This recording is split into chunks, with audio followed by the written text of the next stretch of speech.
Well, good day. I always like to start that way because I'm on the west coast of the US. So we are at about 10 a.m. right now here on the 25th of March. And I am really excited about today. Number one, this is the biggest audience we've had so far for one of our LinkedIn Lives. So that is exciting. Obviously, we hit a good nerve with the title and what we're going to talk about today. So that really excites me. And even if you're picking this up on the after we record it, it will be out there on LinkedIn, and it will also be on Aligned at Work's YouTube channel after this. So it gives me great pleasure today to speak to two amazing women. I'm Laurie Battaglia, and I'm the CEO of Aligned at Work based in Scottsdale, Arizona. We are the experts that organizations trust when they're forward thinking and they want to create the kind of workplaces where people actually want to work. Imagine that. So, and we do that through all kinds of things. I invite people to check out our profiles on LinkedIn and also to check out alignedatwork.com. So today I'm very excited to have two old friends and one new one. Not old in that way, but two, we've known each other for a little while now. So back, I want to say it was right after the pandemic year, probably 2021. I met Dr. Patty Delgado, one of our speakers today, and she and I happened to end up in a mastermind group through one of those quirks of fate where you choose the time that works for you and you end up with amazing people. So Dr. Patty put me on one of her panels for diversity as a member of El Paso Alpha. Mm-hmm. And that in and of itself opened up other relationships, just amazing relationships through me being on her panel. Right. And then I also know Dr. Alejandra Milky through our relationship because we both went to IPEC Coaching, the Institute for Professional Excellence in Coaching. We're both experienced coaches, and we met through that. And it was amazing when the two of you got together.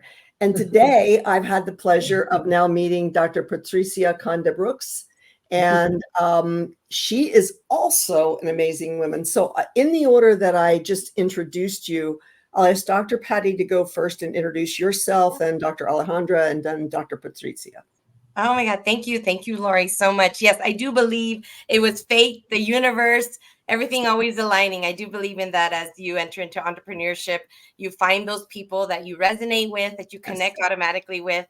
And I think you and I did that, especially in our mastermind group. Thank you so much for having me.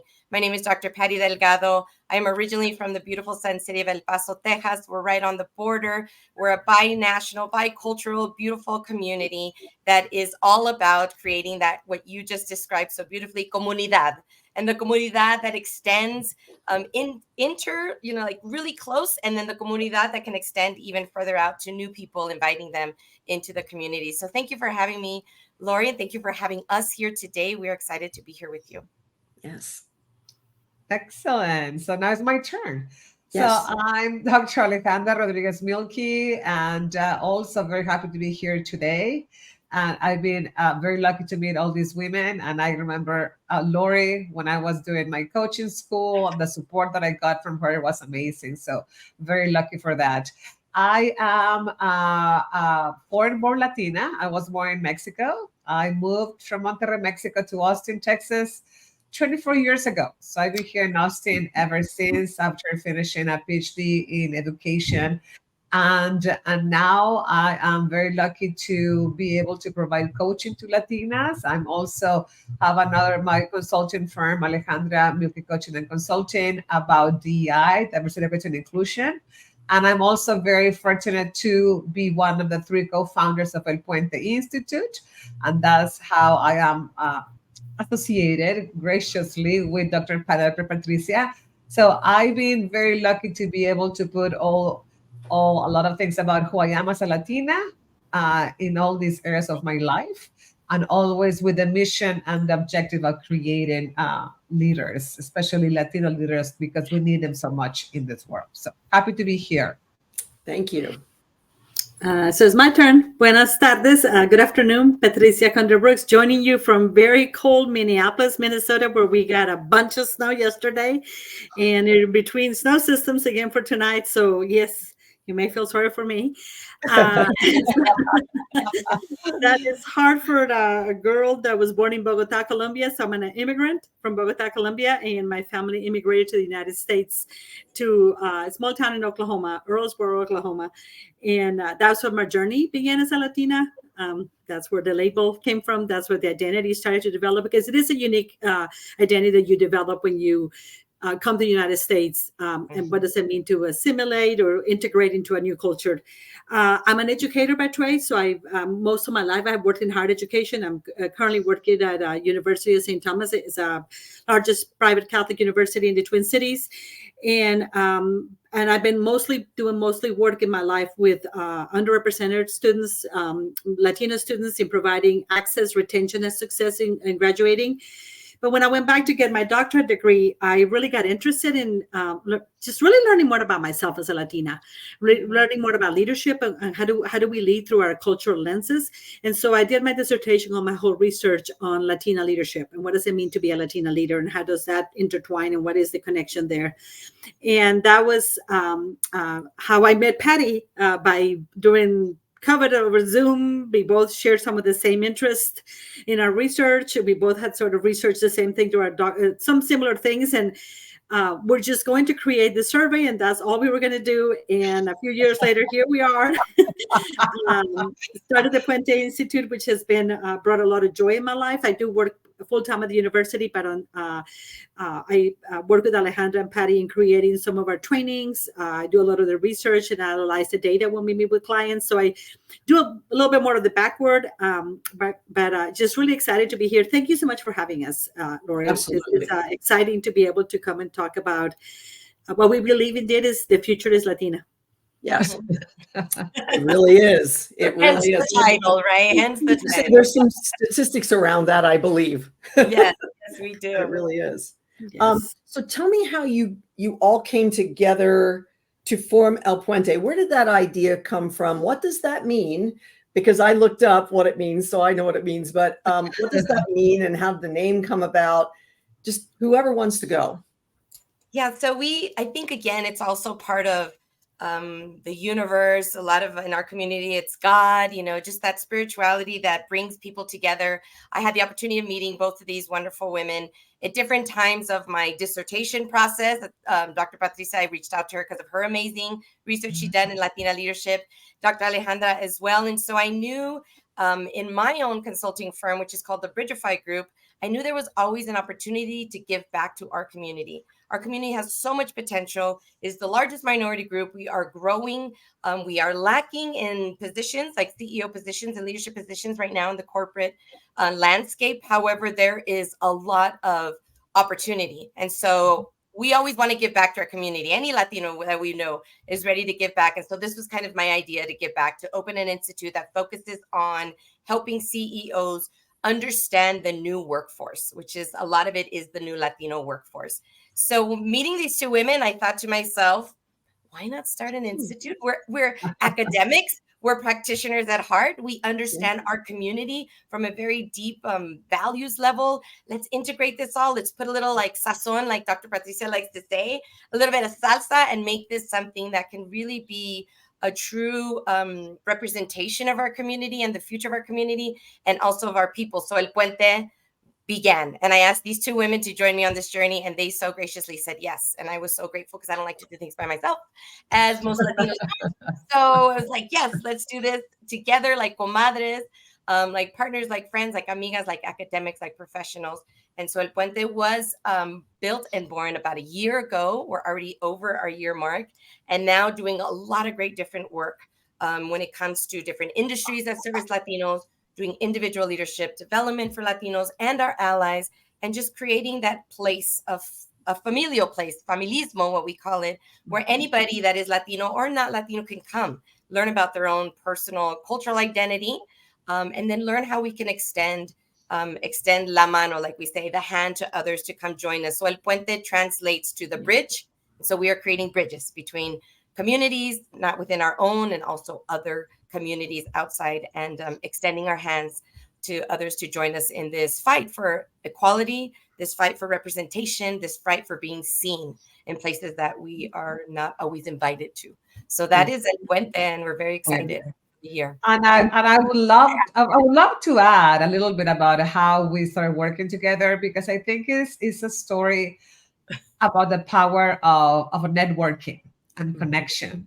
I've seen a lot of my clients, coaching clients, who are just the word of networking, and they seem to be afraid of it, or not exactly sure how to do it or why, or so. But it is the power of connection, of networking, of reaching out, of talking, of sharing about who you are, of really trying to learn more about others that can really have these amazing results, right? This type of connections, this type of institutions. So I think it's why it's always very important to continually be reaching out, right? To continually be on that side of learning, of getting to know people, getting to know them better. So I think that's also always very important. This is a result of that, a lot of that work. Patricia, did they get it all, or is there anything you want to add in there? No, it's just been a really a different experience for me. I've never been able, so because I live in Minnesota, where there's very Latinos are just right now making up about 9% of the population in Minnesota. I don't have a lot of opportunities working with other Latinas.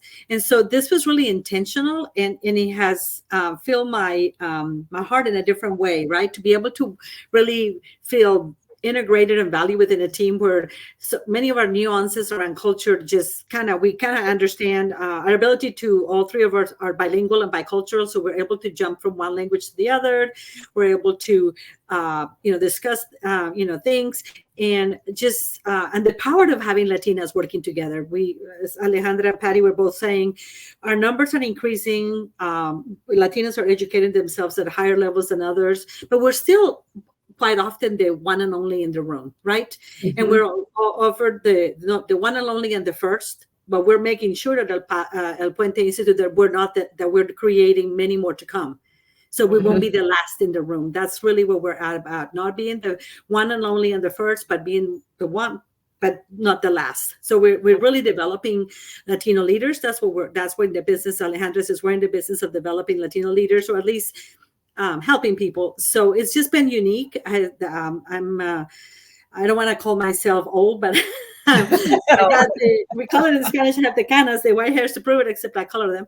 But we just a unique experience to be able to work with Latinas and be able to do something that is really meaningful personally, but also extremely meaningful for our community. And that's one of the things that we always think about. How is that impacting our community, and just having that goal? So excited to be able to do it and meet with them, and sometimes argue with them, and we love each other. And sometimes we disagree. Challenge each other.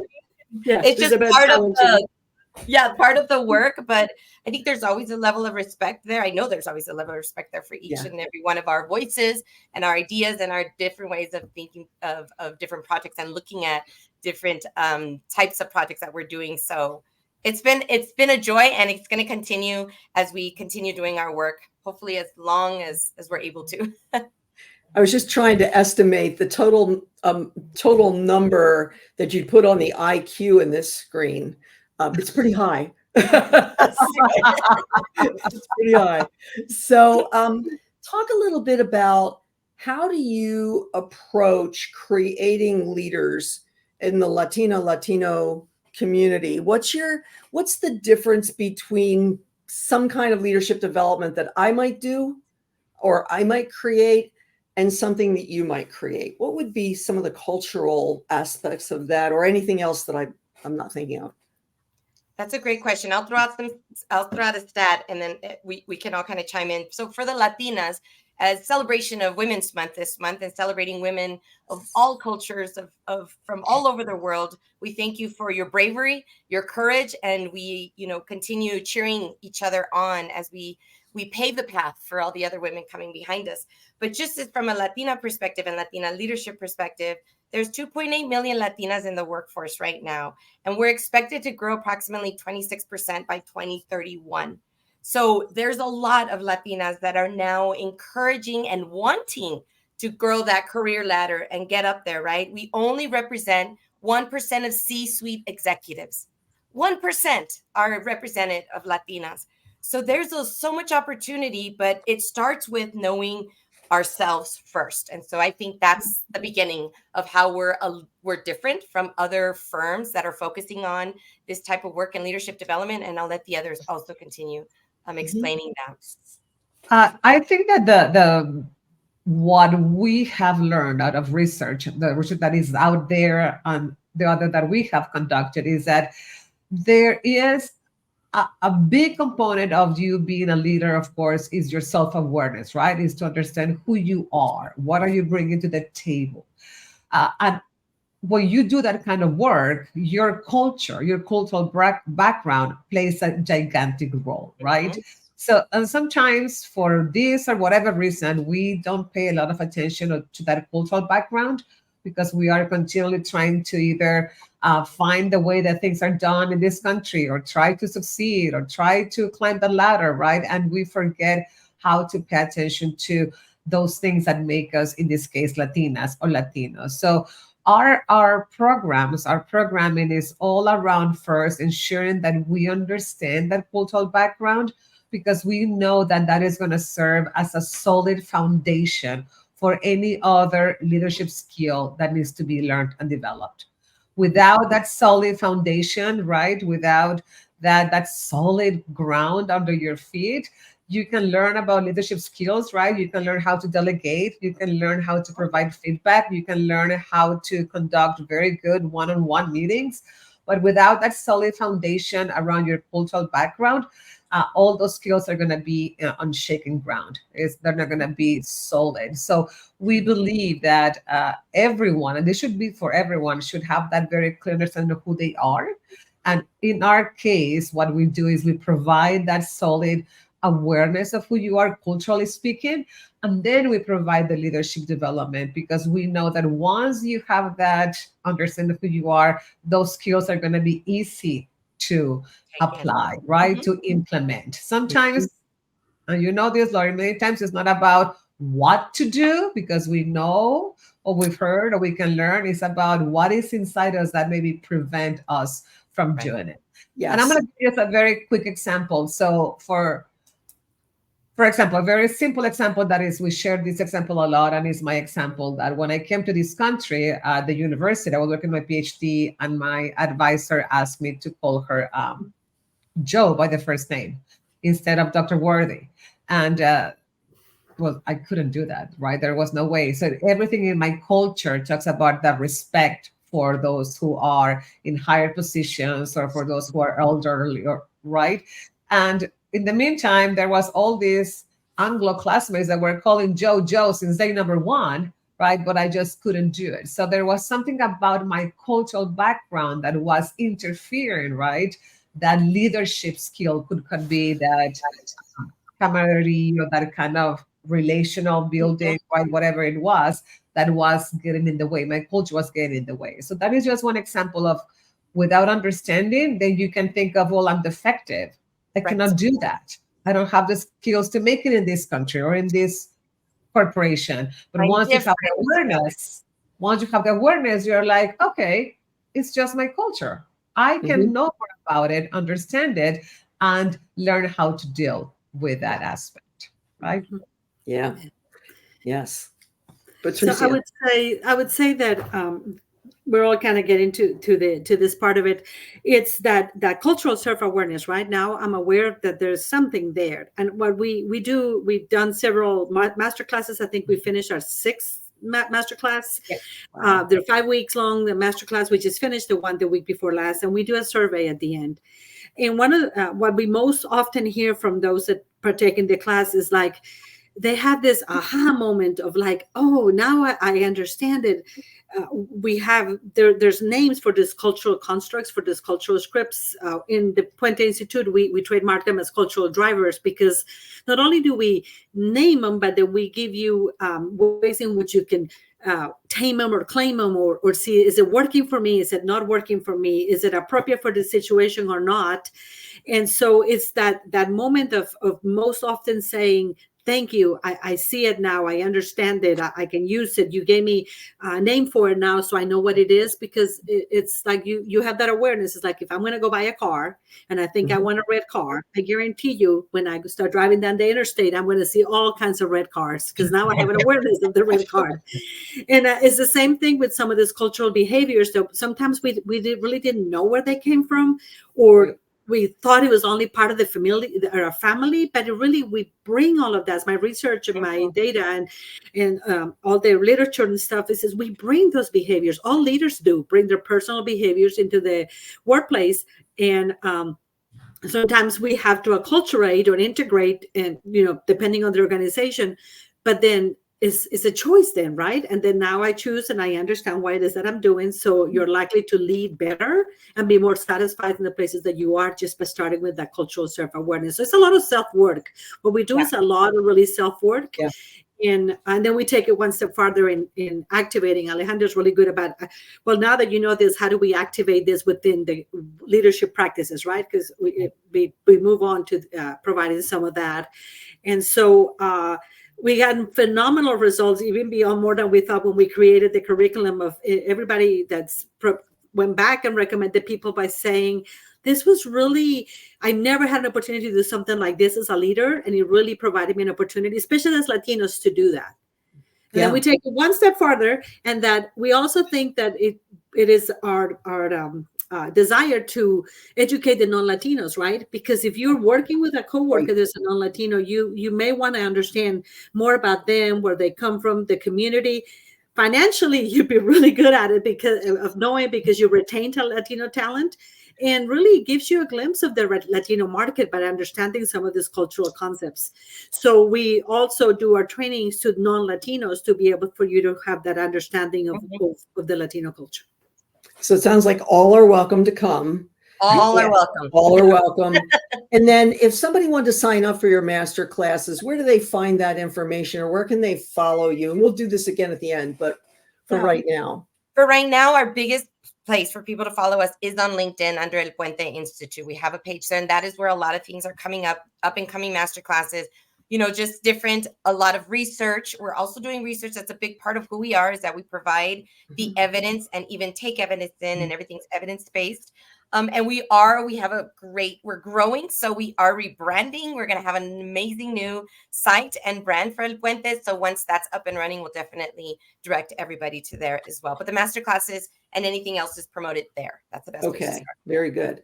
Yeah. And I will also ask people who are live on LinkedIn right now with us, feel free to put comments in there, questions that you might have, because we can see that we can't interact with you verbally, but we can read your question and answer it live in the time. So if you have any questions that come up, or any comments or anything like that, just let us know, and we will make sure that we get to them during our time here. We'll probably go roughly an hour, maybe a little bit less, but probably roughly the hour. So feel free to put them in there.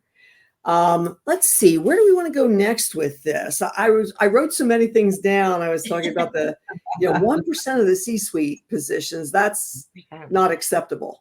Time to get that number up there. And I really related to being the only one in the room, because as you can see, I am a woman of a certain age, and I used to have very dark hair, kind of like Dr. Patty does. So I had very dark hair. And finally I had to give in. But I think being the only one in the room, I used to say I had a lot of brick marks on my forehead from hitting the wall, and I am willing to run into that wall. So I am willing to run into it again and again and again until we start knocking it down a little bit at a time. But it can get grueling. It's exhausting to be the only one. It's exhilarating, and then it's exhausting, and you wonder if anything's changing, and are you shifting the system at all? And so I see 3 system breakers or system shifters here that are working to shift this entire ecosystem at work and get more Latin people in there in the position so they can make a difference, make more of a difference, get a wider, they're making a difference where they are now, but how do we get that word out there? So what's some of the biggest challenges that the 3 of you have run into with just getting more influence for more people? I can start easily. I think that has been a fascinating journey first to come here. I always talk about uh, how the field of diversity, equity, and inclusion in this case found me. I did not know what that field was back when I moved here in this to this country. I actually came looking for answers. I really wanted to develop truly bilingual programs, right? And I really wanted to provide that bilingualism to every kid around the world. My first field was education. And I came to get that PhD around with that idea. Of Mhm. course, the PhD that I got into at the University of Texas at Austin, hooked them horns. So it was very much around uh, racism and systemic racism and discrimination and inclusion and the need to be better and have better organizations. So it was quite a shock for me. So I really thought that the country had figured out because they had gone through civil rights movements, right? And of course, it was the idea that there were more questions to be answered and problems to be solved. Mhm. So it that for me was a shock to understand that yes, you will be discriminated against because I came from Mexico where I was part of the majority, right? Yes. That was my country. So it was difficult to understand that it could happen, that it is gonna Mhm. happen. And that was is it's been a hard thing to learn and to experience. And sometimes I wonder like if it's true. Am I seeing things the way that I'm seeing, right? Sometimes Right. it's a little bit interesting, but of course, you have the data, right? And when you start looking at the data, like the data that Dr. Patty shared, and the data that we always find, you can definitely see that there is a pattern of things not Mhm. working the way that they should be working, right? So it is very clear that it's there. It's very clear that people are very afraid of things that are not like them, right? Yes. Things are different, and and unconsciously, both ways, people create organizations and create groups and create ways of being and doing that don't reflect what they think, right? Mhm. So it's a fact, it happens, and it's difficult sometimes to really break into those close groups and close organizations, right? Yeah. But at the same time, I've learned to be uh, very outspoken, very brave, very out there because first I've aged, so I'm a little bit wiser because of age, a little bit, and also because I know that we all need to, right? So Yeah. we need to take up space as Yes. Latin entrepreneurs. We have to take up space with our faces, with our images, Mhm. with our body, with our words, with everything. I think that's been kind of the big learning for me, which has not been automatic, of course, not Right. definitely not. But you learned, believe me, you Yeah. learn things. So all skills can be learned. So that is kind of I have learned to take up space Yeah. uh, because we need it. I need it, Right. and because I know we all need it. Right. Right. Mhm. And And with I women think being Women's Month, also another challenge that comes in is a lot of organizations, they think there's a one size fits all solution for Mhm. how to, for women. Let's just, since we're just talking about women, right? And that's not the case, as we all have different intersections of our identity, different parts of us that are either the same or not the same. So I think it's also we're fighting a system that's not made for us and supporting us, as Alejandra just described. But then the flip side, we're also fighting our own imposter syndrome, our own doubts sometimes that we get for being women in a place of being the only one or the only Latina or the only African American woman. And so there's two barriers that are happening at once. What we yes. tend to try to communicate and teach is the ability that each individual woman has to make her own decisions on how she approaches the system and then how she approaches the culture that she represents. So for Latinas, they always tell us, and where a lot of us are brought up thinking, there's a saying called calladita más bonita. When you're quiet, you look prettier is the translation. So we grow up listening to this, so we don't say anything and don't speak up. So Yes. now that we're in an opportunity to like take up space, as Alejandra mentioned, we don't.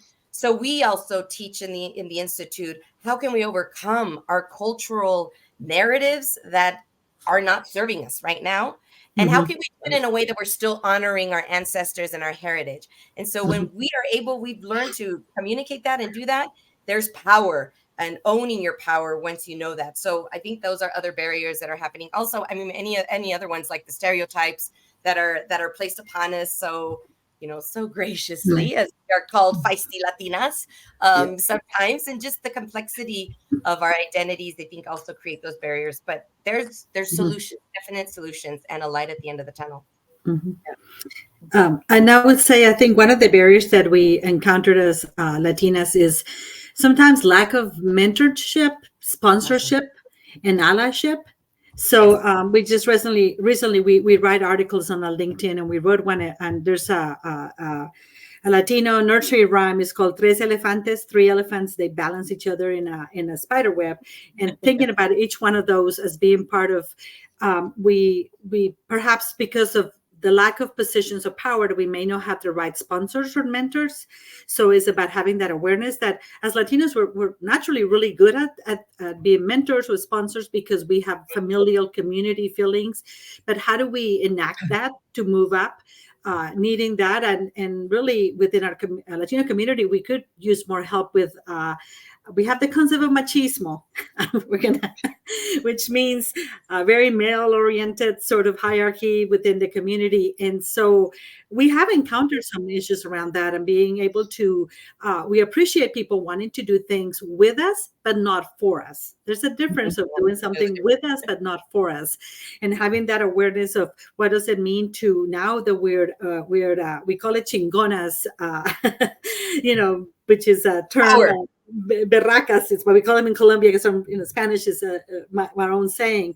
And we have come to our own power as Latinas, right? And we have a generation of Latinas that are coming to their own power. And we need that allyship, not only from our community, from the men in our community. Not that we need them, but we would like for them to come with us on the journey. Yes. And then we also need that from others outside, just that opening the doors. We all know that networking opens more connections to businesses, to opportunities, to, promotions, and just being able to meet us there halfway so that we can, so I really think that that's something all three of us, when we got started really doing business about a year ago, when we were first starting to do, we had a lot of doors closed on us right away by individuals. So we kind of thought right away, whoa, a lot of ghosting. We were trying to think, how do we say that in Spanish, ghosting? People not returning phone call, and people that you would think, community members. And so we have very conscious about what does it mean like when you're fully supported, and that being a barrier to sometimes for us, getting ahead. I would imagine that that's a little easier to walk through when there's three of you than if you're just the only one trying it.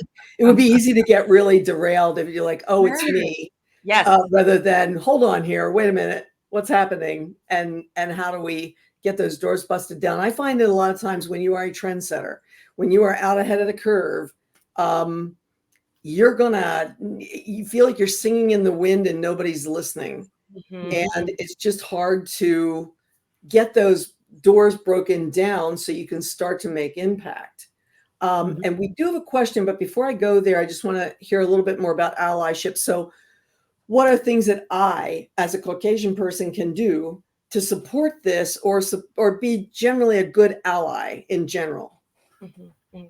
That's a great question. And thank you for asking that. I think a lot what we see is the need to just show up, but show up not to check a box or not to just say, oh, I'm part of the community, but to show up with an intentionality to get to know the community at a deeper level, have conversations, experience the culture above what Dr. Alejandra always says, food, fun, and flags. Like we're more than just Cinco de Mayo and guacamole, right? Although that's amen, that's us.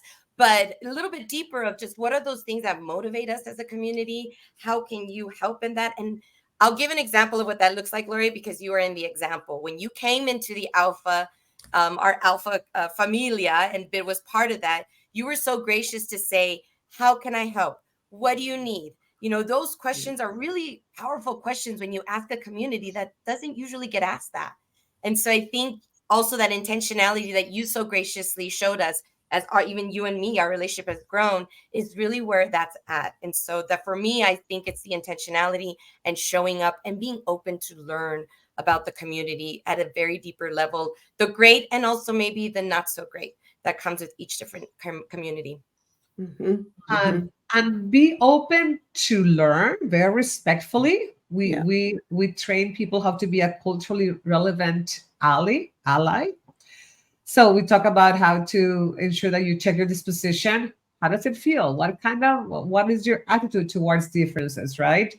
To check your mindfulness. It's like, go deep and see how uncomfortable does it feel, right? Is it uncomfortable? Make sure you learn very respectfully, right? Respectful curiosity, as we call it, also, and then take action. So show up, open doors, and sometimes think ahead of us, because if you have a position of more privilege and more power, there are things that you know already, because you might be one or two steps not ahead, but in different contexts that might give you an idea of things that others might need, because you have experienced them or because you have lived them, that we might not be there. So take action to make that happen. Like, take is intentional, and is really like, really make sure that that you are doing it. And sometimes we don't know. Sometimes we cannot say what we need. But sometimes some people know, because they have these positions, like I said, of more power, more privilege. They know what is it that is needed. You need a conversation with this person. Go on to this person. You need me to sponsor you to speak at this conference. So those things, and make sure that those take place, right? That are not thought and gone, right? And then forgotten. I think that we have a lot of people with great intentions and they great words. How many times we've been like, oh, of course, we'll talk, we'll meet, we'll chat. And then the action doesn't take place. We're all busy. We're very busy. But I think it's important to focus on the action taken, right? The doing, because it's not important what we know, it's important what we do. So ensuring that all little things that we can do left and right, that allies can do for people who need that support, right? And we need it fast. So that's intentionality, action. And Dr. Betsy is going to close it off, I'm sure, with something also amazing. I'll end it up with it's okay to make mistakes and give yourself grace, no matter who you are being an ally for, because we don't know what we don't know, right? Right. And so it's okay to make the mistakes, but we learn from the mistakes. So you can have a cultural growth mindset. So we talk about growth mindset, but culturally you can do that.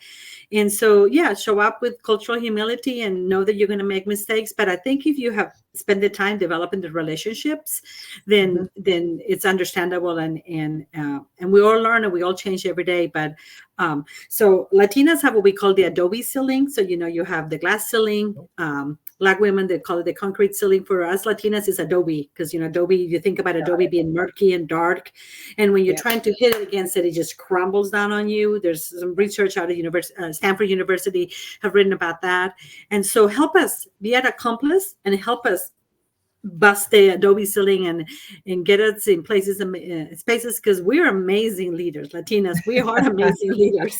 Very ambitious, probably the most ambitious. Ambitious, and we have a lot of those human-centric leadership skills that others have to sit down in classrooms to learn.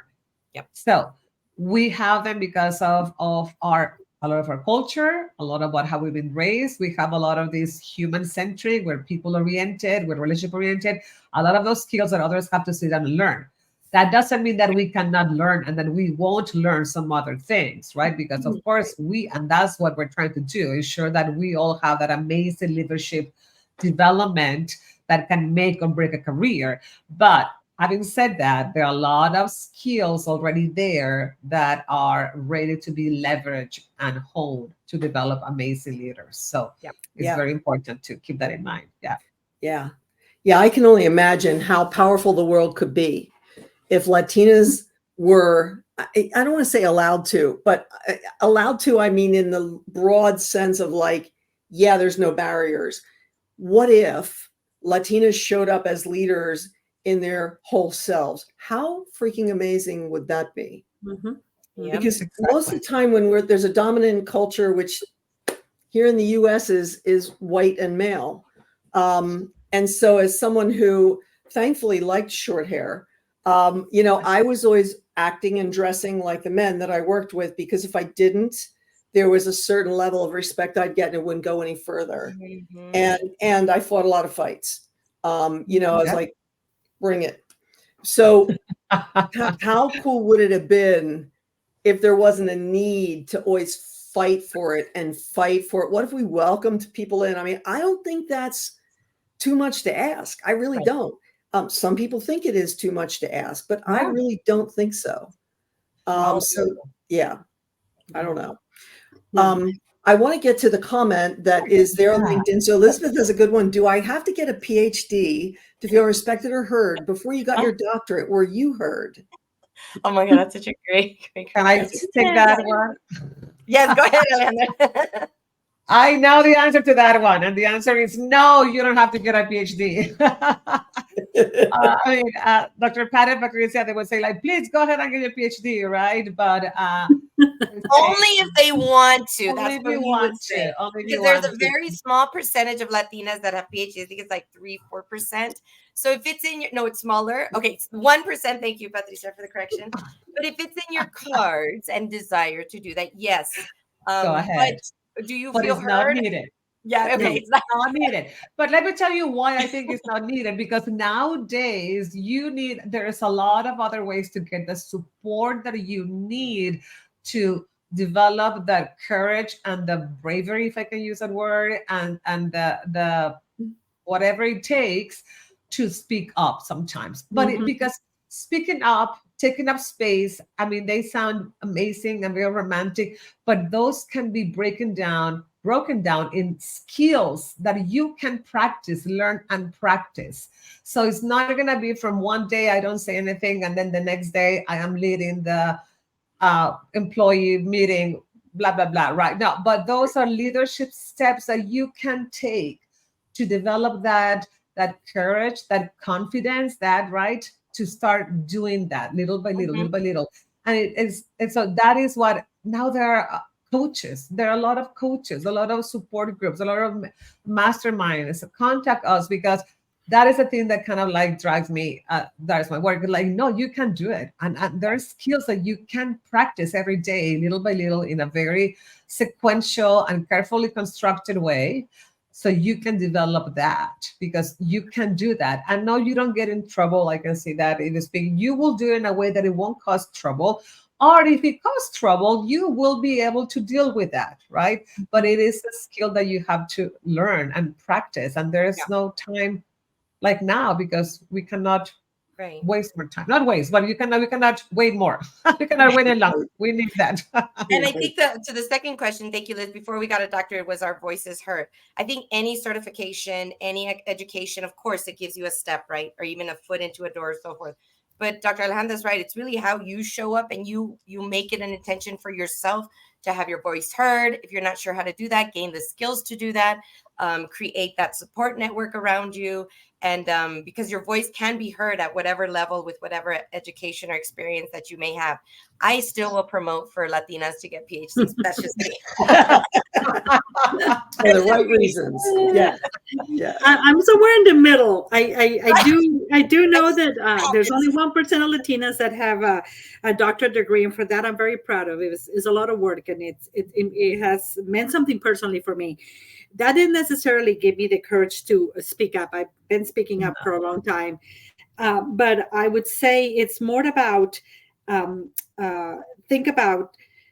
Generationally, we're seeing the younger Latinas. So I'm fortunate enough to work in a college campus. I have been able to see 3 or 4 generations of college students go through since I started working in college campus. So when you think about a Z generation Latinas, they are showing up with a little bit what we call embrismo. Embrismo is a cultural concept. So it's more about this empowerment of the Latina, that I'm going to speak up. Not so much my generation was more Marianistas, like the calladita es más bonita. You need to wait your turn. Keep your head down, mija. Don't say anything. So some of it is also generation that we're finding the opportunity. But it's about finding the opportunity where you get to be at the table. Because you may have a lot to say and you may not be afraid to saying it, but are you getting in places and spaces where you're influential with that voice? So that goes back to the allyship. And most of all, I don't be the last Latina in the room. Don't be thinking it's scarcity. Don't be thinking, oh, I made it here, I got to keep everybody else in there. You're the first, but you're not the last. Yes. And so how do you open opportunities for others to come to the table and say what they have to say and be influential? Because we may know what to say, how to say it, but do we get an opportunity to say it? So I always tell people when I'm doing training for college students, I say, look around the table, who's not here and who's not represented. Mm-hmm. And then how do you open that for that? We can always scoot over to the table and have somebody else come to the table and use it as a metaphor, right? Who gets to say something? Latinos do that all the time. Like, bring it, scoot over, scoot over. Yeah. Yeah. Make more room. Yeah. Make room. Yeah. I love that metaphor. You haven't said that metaphor before, Patita. I think that's a I great use it metaphor. all the time. I teach that all the time. That's my thing. Like, yeah, who's here, who's not here? Because it matters who's at the table, right? It And if does. you're not at the table, you're not influencing, you're not making decisions, you're not leading. And you need to be at that table, the C-suite. And if you're there, don't be the last one. And we get sometimes when you see that you had to really fight and call yourself to some places, there is something about self, taking care of myself, right? But Yeah. it goes counter to our community. We're very, community, it means a lot to us. Community, it means to us. Mhm. But make sure that you're developing others with you, you're bringing others along. And then that if you see an opportunity for another Latina or another woman or somebody, use that opportunity to open doors. I mean, the Good Old Boy Network has been doing it for years. So we call it las comadres in Spanish, like for us, like who are my besties, those friends of yours that you join together and do things with. And I think that's where you get that respect and the validation. Follow people on LinkedIn, comment on the things that they say. Let people know that I heard about this phenomenal Latina. Buy Latina books there's so many phenomenal Latina writers right now putting books out there that are influencing things. Hone in, because this is our time to really be there to support each other. And that's how, when people see that some of the bestseller books, there was it's called First Generation Latina. I forget her last name, but she's now she was in the Obama White House and she just wrote a book, and it's one of the bestseller books in the country right now. And editors will start noticing, books by Latinas. Let me, you know what I mean? That's how we got more money power Latinas. We're opening business faster than anybody percentage wise. Yeah. And, those dollars speak really well. And so that's how you get the influential Latina. Yes, a doctorate degree helps, especially in certain fields in education. Certainly, if you're going to education, you're going to have to get a doctorate. But in other fields, I think it's more about the influence that you have. Yeah. Mm-hmm. And how you feed your spirit, because like it's saying there in the comment that we can see, is like it takes a lot of inside power, right, to be able to deal with the punches and to be able to take up space, as we're talking about. So make sure that you check how you're feeding yourself spirit. What are you reading? What are you listening to? Who are you talking? Who is your board of directors? Who is the group of people? Because that is something that you are really going to need to feed yourself, right? To be able to do these things.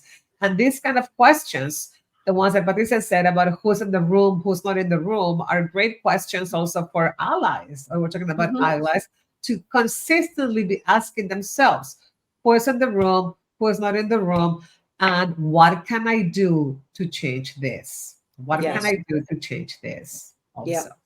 Yep. That's kind of what these LinkedIn Lives are about for me. It's like, I have a decent sized network because I collect people. And I love to network. I'm bad with a follow-up, but I'm great to reach out and connect. And I want to talk a couple short stories about when Dr. Patty had me on that first panel. 2 women that came into my lives who's still in our lives that have enriched it as a result of that. So when Dr. Patty had me on the panel, 2 people reached out to network afterwards. One was Yasmin Rivera Klein, and she's become a big part of my life and a good friend. And I always ask her to speak for all Gen Z people. Like, what do you want? Is this right? Do I get it right? So she's definitely in my inner circle trusted board of advisors. And the other one is Robinson. And I always ask her to speak for I think somebody's sound. Yeah, we're replaying the sound there. Okay. And Dijade is somebody that now Dr. Patty has. I think, is she still on your committee? We're still working together at different levels now. It's now an evolution. It's evolved, and that's the beauty. It's been a couple years. Yes, it's been almost 2 years with yeah. Dijade. And so they reached out to me afterwards, and we formed relationships, and then those relationships spread, and then Dijane has referred people into me. So has Yasmin. Like, my world is exponentially better because Patty asked me to be on a freaking panel. Like, sometimes it's that easy. Yeah. And then wonderful things happen. And I think we have one more comment out there on LinkedIn I want to make sure we get to before we run out of time. So Bianca says, definitely skills in leadership, but to an extent, the speaking up aspect is defiance of one's nervous system activation as a subconscious. We will get in trouble. Programming we received as young girls. Oh, yeah. Addressing the somatics around psychological safety is important to consider. Yes. Does anybody want to comment on that one? Yeah, I think with the Latino community, thank you, Bianca. I love Bianca, and Liz too. Thank you, fellow El Pasoans. I think that's a huge part of culturally the barriers that come with our culture, and Marianismo, which is the female cultural driver that we discuss in our work with our clients and our Latino professionals, Latina specifically, is this unconscious way of thinking that we just automatically just work off of instead of stopping to think, okay, how can I do it better? What is the different way of doing it? Is it serving me? Liz asked a question, I see it here too, is that did we get in trouble? Did you still get in trouble if you're assertive? Yes, I mean, trouble, we can always find ourselves if we are not poised and in that balanced state to say something that might be a little bit, I don't know, whatever anybody wants to label it. But I do believe that we can always find that balanced place as Latinas, as women of color, to be very assertive, be very professional, and still give our voice that place in all voices to be heard.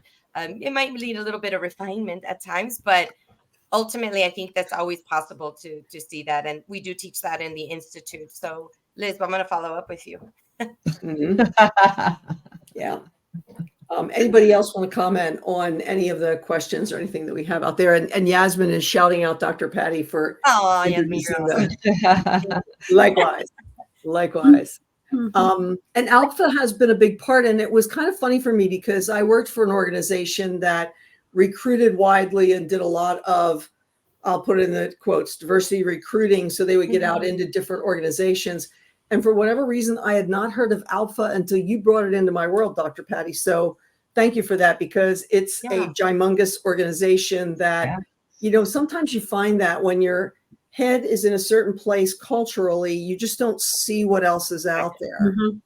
And I just sat in, I am a client of mine is the American Indian Policy Institute at ASU. I do a lot of work with Indigenous organizations, and they just graduated their 5th cohort of the Indigenous Leadership Academy. And I was there at a conference watching their last thing and their kind of graduation ceremony. And two people specifically spoke about their Indigenous/Latin heritage. And how sometimes the Latin part was more active than the Indigenous, and how did they get the Indigenous part honored too? So I think the intersectionality that you all mentioned earlier was an important thing to think about too. Yeah, we honor our Afro-Latino community too. Yes. There is we find in the immigration data that one of the largest growth in the Latino community has been Afro-Latinos, right? And so individuals from Dominican Republic, Cuba, many of the Central and South American countries. And so, yeah, it is about that duality, Latinos are not all the same. We come from 20 some odd different countries. Some of us are first generation, second generation. Some of us didn't cross the border crossed us. And so there's a lot of nuances of not putting us together in one box. And we don't mean to do that at all. We understand that different people experience life differently. It's all about the self, right? But we do know there's some cultural commonalities, cultural values, scripts, and that's where we base a lot of our work. And even working with individuals one-on-one or in groups, to some people, certain cultural values are way more salient than they're for others, and that's okay. You're in your own journey. but it's just the awareness of having that understanding and then saying, okay, how does that work for me? And or does it work for me, or is it part of my life? And understanding the complexities if you're navigating your Afro-Latino identity, which part of my identity and what place and time have I learned, and what's that about? So yeah, indigenous Latinos, we also understanding many of our cultural scripts have some of those mixtures of the indigenous European, the African, the slaves that were brought into South America and Central America. And so it's also a mixture of all of this that sort of gives us the what I call el sazon. I said the flavor that we are, our whole mixture. And it looks different on everyone, but there are some commonalities. Definitely. Yeah, definitely. Yeah. So as we are wrapping it up, I'm going to say a few things. So think about each of you. Was there anything else you wanted to say before we log off today? But we're going to ask our producer in the background to put up the LinkedIn profiles for these nice women, and to also put up El Puente Institute again, and also maybe put them in a minute into the chat box or into the comments so people can connect with you. I encourage people to reach out, because that's how we're trying to take barriers down. Mm-hmm. Don't be intimidated by somebody that has doctor in front of their name or CEO behind it or any of those things. We're all just people. So reach out, talk to people, start to just form a relationship. Just say, hey, I saw you on this thing.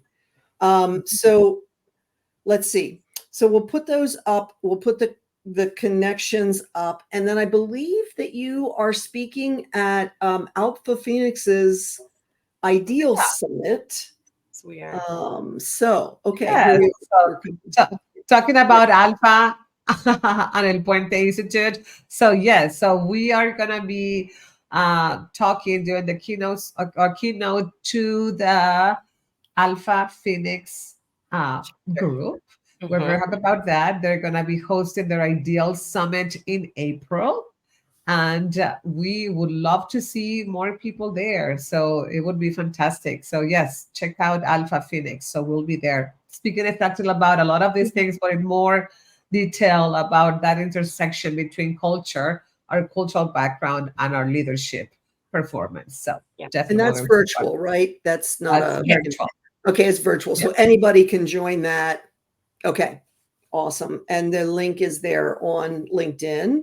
So what did we miss? What was something that you hoped we would talk about, or that you just wanted to add as a final comment? So I think we'll go back around to like Patty, Alejandra, and then Patricia.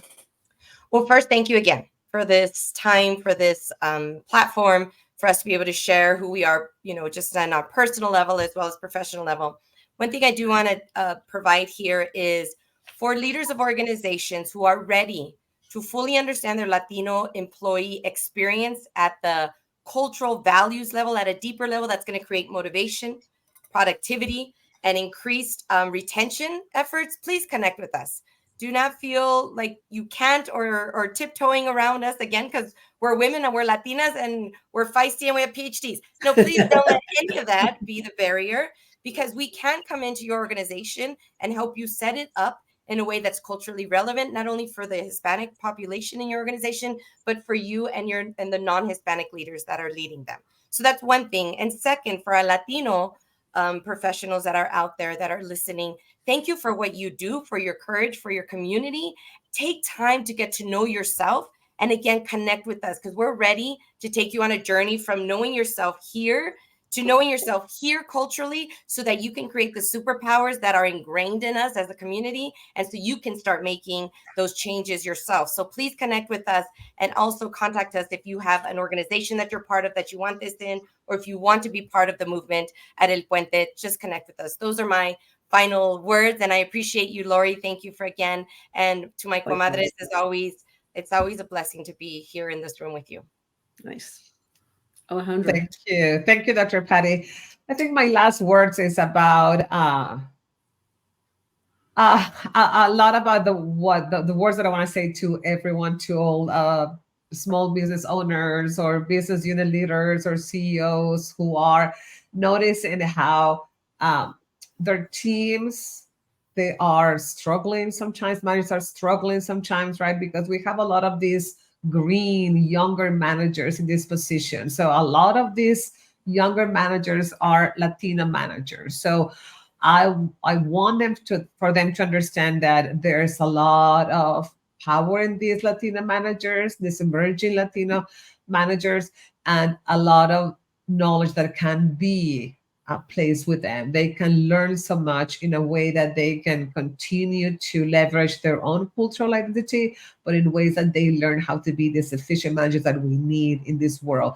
As we're going so fast with technological advances, right? In this era that every time you open internet, something new, a new feature here and there, we need to continue to pay attention to the human factor, to your people. So we need to continue ensuring that they know what they need to do, that they have that knowledge, that they understand that people can have faith in them, that they understand their potential, and that we need people to understand that those are the key people that you're gonna need in your organization. So they are right there. Just make sure that you kind of develop them in ways that are human centric and effective for everyone. And thank you, Laurie, for having us. Amazing to have these conversations. It's always great to be able to express ideas to everyone, whoever can hear us. So thank you.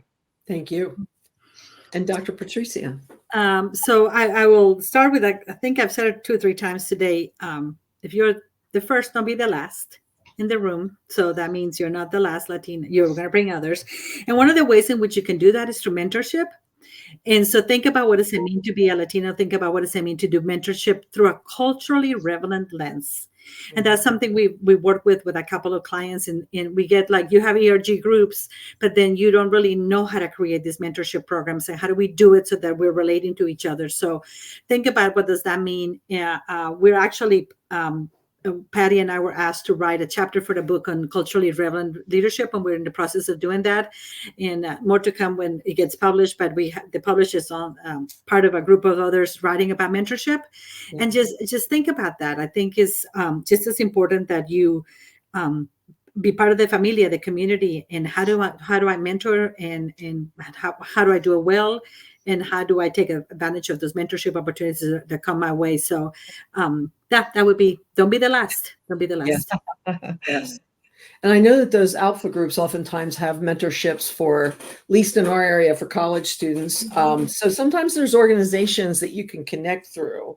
Sure. And that's how my network started growing in the first place.